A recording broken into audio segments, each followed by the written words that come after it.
രാജ്മോഹൻ സാറേ, കേരളത്തിലെ മതേതര സ്വഭാവത്തിന് ഏറ്റവും കൂടുതൽ സ്വീകാര്യനായിട്ടുള്ള ഒരു നേതാവാണ് ഷാഫി പറമ്പിൽ.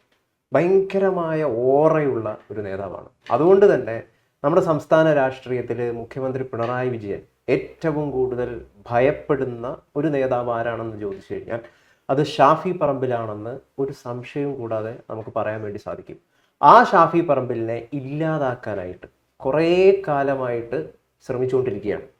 ആ ഇല്ലാതാക്കുന്നതിൻ്റെ ഏറ്റവും പ്രധാനപ്പെട്ടിട്ടുള്ള ഒരു ആയുധം എന്ന് പറയുന്നത് വർഗീയ ഷാഫി എന്ന് പറയുന്ന പ്രയോഗം ഉപയോഗിച്ചുകൊണ്ട് അദ്ദേഹത്തെ വിളിക്കുക, ആ രീതിയിൽ പറഞ്ഞുകൊണ്ട് ജനങ്ങളുടെ മനസ്സ് മാറ്റുക തുടങ്ങിയ കാര്യങ്ങളൊക്കെയാണ്.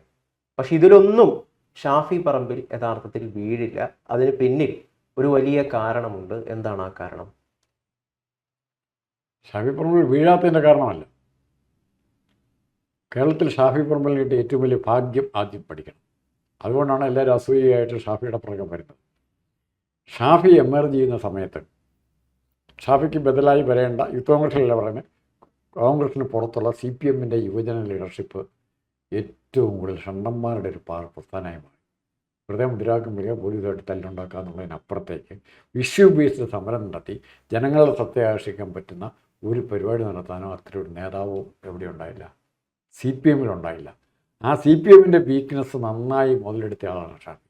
അപ്പോൾ അവരുടെ എല്ലാ യുവജന നേതാക്കളും ഒരുമിച്ച് നിന്നാലും ഇപ്പം പ്രദീപ് കുമാറും അല്ലെ പുതിയ എല്ലാ ആശ്രയും എല്ലാം ഒറ്റ തട്ടൽ, ചിന്താചോറും എല്ലാം കൂടി ഒരു തട്ടേ കയറ്റി നിർത്തിയാൽ പോലും ഷാഫിയുടെ തട്ടിൽ നനക്കാൻ സംഭവിക്കില്ല.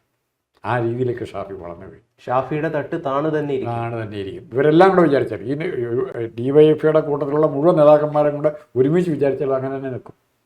കാരണം അങ്ങനെയാണ് അങ്ങനെ വളർന്നിരിക്കുന്നത്. പിന്നെ അധികാരം ഷാഫി എക്സർസൈസ് ചെയ്യുന്നുണ്ടോ നമ്മൾ അറിയുന്നില്ല. ജനങ്ങളുടെ കൂടെ നിൽക്കുന്നു എന്ന് പറയുകയും ഷാഫിയുടെ പവർ എക്സർസൈസ് ചെയ്യുന്നുണ്ടോ ആരും അറിയാതെ, ആരും ശ്രദ്ധിക്കാതെ. ഉദാഹരണം തന്നെ രാഹുൽ മാങ്കൂട്ടത്തിന് പാലക്കാട് സീറ്റ് രണ്ടാമത് കൊടുക്കണോ വേണ്ടിയോ എന്നുള്ള ചർച്ച വന്നു. ഷാഫി MP ആയി കഴിഞ്ഞപ്പോൾ അവിടെ എന്താ ഷാഫി ചെയ്തത്? ഷാഫിയുടെ കാൻഡിഡേറ്റ് ആയിരുന്നു രാഹുൽ മാങ്കൂട്ടം. രാഹുൽ മാങ്കൂട്ടത്തിന് കൊടുക്കണം എന്നുള്ള ഉറച്ച നിലപാടാരെടുത്തു? ഷാഫി എടുത്തു. രാഹുൽ മാങ്കൂട്ടം ജയിച്ചു, നല്ല ഭൂരിപക്ഷത്തിൽ മത്സരിച്ചു. അപ്പോഴും വിരോധം വരുന്ന ആൾക്കാരോട് മറ്റുള്ളവർക്ക്, കോൺഗ്രസിൻ്റെയും ഷാഫിയുടെയും ശത്രുക്കൾക്ക് വിരോധം ഷാഫിയോടാണ്. ഷാഫി പറഞ്ഞ ആൾ ജയിച്ചോടെ.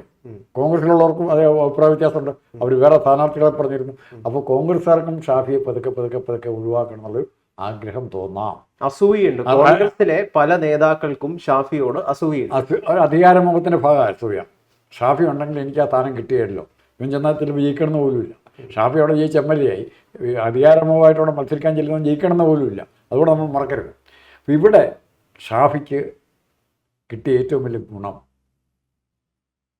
ഇവിടെ നമ്മൾ 2-3 മുസ്ലിംസിനെ നമ്മൾ വർഗീയമായിട്ട് മാത്രം സംഘടിപ്പിച്ചിരുന്നൊരു കാലമാണ്. എല്ലാ കക്ഷികളും 5ാം മന്ത്രിസ്ഥാനം ചോദിക്കുമ്പോഴും അല്ലെങ്കിൽ അതിനു മുമ്പ് സ്ഥാപനങ്ങൾ ചോദിക്കുമ്പോഴും MES-ൻ്റെ കാര്യം വരുമ്പോഴും വിദ്യാഭ്യാസം വരുമ്പോഴും എല്ലാം സാമുദായികമായി ശേഖരിച്ച് കണ്ടിരുന്നൊരു സ്ഥലത്തേക്കാണ് ആര് കടന്നു വരുന്നത്? ഷാഫി വരുന്നത്. ഷാഫി ഒരിക്കലും ഒരു മുസ്ലിമായിട്ട് പറഞ്ഞിട്ടില്ല. ഇല്ല.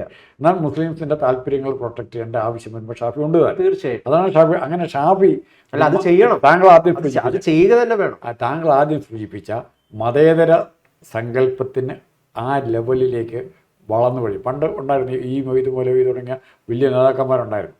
ആര്യാണ് മുഹമ്മദ് ഒരു വർഷം ശത്രു ഉണ്ടായിരുന്നു ഒത്തിരി പേര്. ഷാഫി അങ്ങനെയല്ല, ആരും ശത്രുവാക്കുന്നില്ല. ഷാഫിയുടെ ഒരു ശത്രുവിനെ പറയാം. അതെ, ആരുമില്ല. ശത്രുക്കളെ ആരും ഇല്ലഞ്ഞിട്ടില്ല, ശത്രുക്കളെ ഡിസാം ചെയ്തു, നിരായുധരാക്കി. അതായത് ശത്രുക്കൾക്ക് പോലും ഷാഫിയോട് പ്രിയം തോന്നുകയാണ്. ഡിസാമിങ് സ്മൈൽ എന്ന് പറയും. ഷാഫിയുടെ ശരിയതാണ്. ഷാഫിയെ നമ്മൾ കത്തിക്കുത്താനോ ചെല്ലാനോ ചെല്ലുമ്പോൾ നമ്മൾ മടുത്ത് പുറകോട്ട് പോകും. അപ്പോൾ ഈ ഷാഫിയെ ഇങ്ങനെ വളർന്നാൽ എന്ത് ചെയ്യും? അതാണ് കേരള രാഷ്ട്രീയം നിലവിൽ ചിന്തിക്കുന്ന ഏറ്റവും വലിയൊരു കാര്യം. അതാണ് ഷാഫി ഇങ്ങനെ വളർന്ന് പോയാൽ എന്ത് ചെയ്യും? ഇപ്പോഴത്തെ കോൺഗ്രസിന് ഷാഫിയെ പൂർണ്ണമായിട്ട് ഉൾക്കൊള്ളാൻ പറ്റുമോ? CPM-കാർക്ക് ഉൾക്കൊള്ളാൻ പറ്റിയില്ലെന്ന് മാത്രമല്ല, പിണറായി വിജയൻ്റെ മുട്ടിടിക്കും ഷാഫിയുടെ പേര് കേൾക്കുമ്പോൾ. ഇപ്പോഴത്തെ കാര്യം ശരിയാണ്, ധർമ്മടത്തെ ഷാഫി മത്സരിക്കാൻ സാധ്യത കുറവാണ്.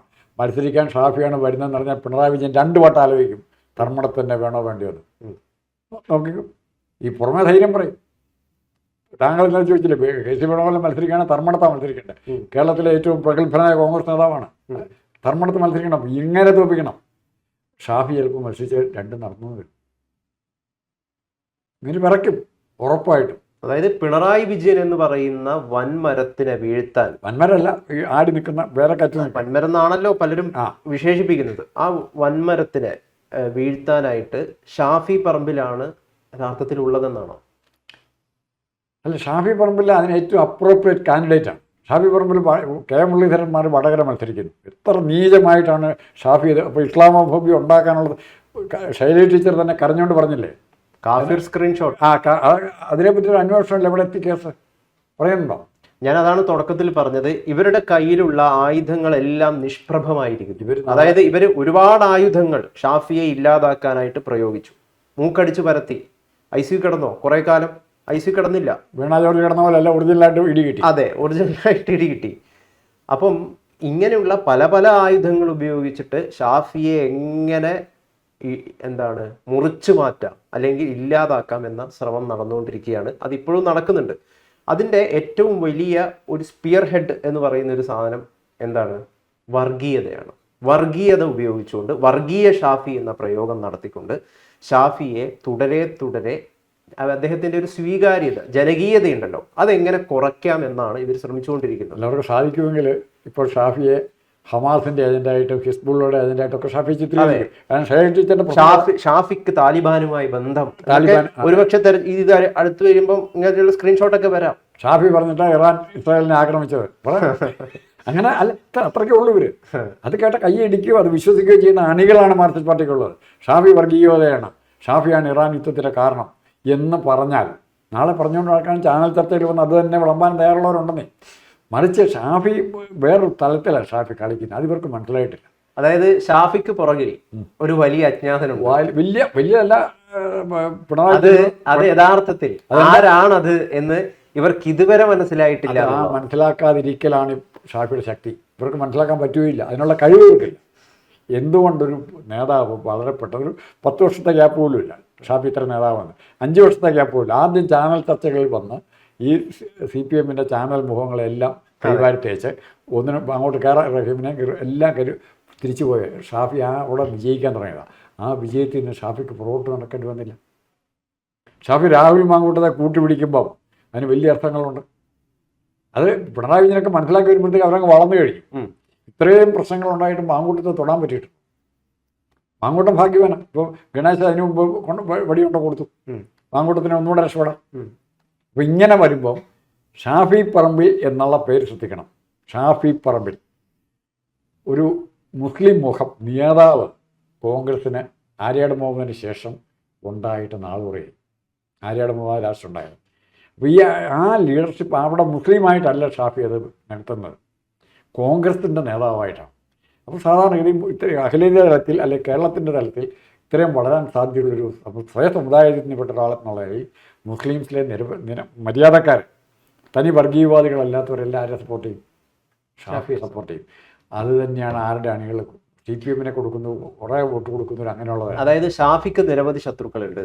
CPM-ൽ ഷാഫിക്ക് ശത്രു, BJP-യിൽ ഷാഫിക്ക് ശത്രു, കോൺഗ്രസിൽ പോലും ഷാഫിക്ക് ശത്രു. ഏറ്റവും ശത്രുക്കൾ ചിലപ്പോൾ BJP-യിലായിരിക്കും. കാരണം ഇവൻ അങ്ങനെ നിൽക്കുന്നതുകൊണ്ട് ആ ഷാഫിയെ ചൂണ്ടിക്കാണിച്ചുകൊണ്ട് വർഗീയത പറഞ്ഞ് അവർക്കും ആളെ കൂട്ടാൻ നോക്കുന്നവരാ. ഷാഫിയാണ് കോൺഗ്രസ്, ഷാഫിയാണ് ജയിക്കാൻ പോകുന്നത്, അതുകൊണ്ട് ഹിന്ദുക്കളല്ല ഞാൻ വോട്ട് ചെയ്യുമെന്ന് പറഞ്ഞുകൊണ്ട് നടക്കാൻ വേണമെങ്കിൽ അങ്ങനെ സംഭവിക്കാം. BJP-ക്ക് അതുകൊണ്ട് BJP-ക്ക് ഷാഫിയോട് ശത്രുതയില്ല. ഷാഫി ഇങ്ങനെ നിൽക്കുന്നത് ഷാഫി ഒരു ഇസ്ലാമോഫോബിയ വളർത്തി പടർത്തി ഷാഫിയെ തറക്കാൻ നോക്കും. പിന്നെ ഈ പറഞ്ഞ് നമ്മൾ മുമ്പേ പറഞ്ഞ ആൾക്കാരെല്ലാം ഒരുമിച്ച് പോകും. അതാണ് ഈ വർഗീയ ഷാഫി എന്ന് പറയുന്നത്. അതിലല്ലാതെ മറ്റൊരു അടിസ്ഥാനവുമില്ല കാര്യത്തിൽ, ഒരടിസ്ഥാനവുമില്ല. അതുകൊണ്ട് ഒരു കാര്യം പറയുന്നു, ഷാഫിയുടെ പിന്നിലുള്ള അജ്ഞാത ശക്തി, നമ്മൾ അതാണ് പറയുന്നത്, ഷാഫിക്ക് പിന്നിൽ ഒരു വലിയ അജ്ഞാതനുണ്ട്. ആ അജ്ഞാതൻ ആരാണ് എന്ന് മനസ്സിലാക്കാൻ ഇവർക്ക് ഇതുവരെ പറ്റിയിട്ടില്ല. അത് മനസ്സിലാക്കാൻ അതാരാന്ന് മനസ്സിലാക്കണം. അത് ബുദ്ധിമുട്ടുമായിരിക്കും. ഒരു ബുദ്ധിമുട്ടില്ല. പുതിയ രജിസ്റ്ററുണ്ട്, SIR എന്ന് പറയും. ഈ ആൾക്കാരുടെ വോട്ടേഴ്സ് ലിസ്റ്റൊക്കെ പുതിയ ലിസ്റ്റ് വന്നിട്ടുണ്ട്. ആ ലിസ്റ്റ് പരിശോധിച്ചാൽ അവരാണ് ഷാഫിയുടെ ശക്തി.